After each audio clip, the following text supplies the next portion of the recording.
ती कारवाई होणं अत्यंत गरजेचं आहे, कारण या संबंधीचे फोटो असतील, व्हिडिओ असतील, हा सर्व पुरावा प्रशासनाच्या हाती आहे. आणि म्हणून ज्या पद्धतीच्या केसेस या आमच्या हल्ला केलेल्या या सर्वसामान्य माणसांच्या वरती घातलेल्या आहेत, त्या कोणत्याही परिस्थितीमध्ये मागे घ्यायला पाहिजेत. आणि ज्याने हल्ला केला त्यांच्यावरती या केसेस दाखल झाल्या पाहिजेत. आणि त्या ठिकाणी असणारी पुजाऱ्यांची मुजोरी जी आहे ती पूर्णतः हटवून शासकीय पुजारी त्या ठिकाणी नेमायला पाहिजेत. यासाठी या भोगावतीच्या परिसरामधील परिते गावाच्या परिसरामधील काही निवडक माणसं आज या ठिकाणी आम्ही आलेलो आहोत आणि तुम्हाला अतिशय शांततेनं आणि मूक मोर्चाच्या माध्यमातून आम्ही विनंती केलेली आहे.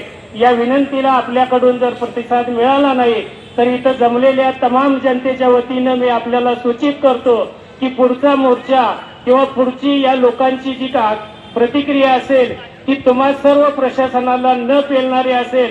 म्हणून वेळेत निर्णय घ्या आणि आम्हाला सर्वांना साथ द्या अशी आपल्या प्रशासनाला विनंती करतो.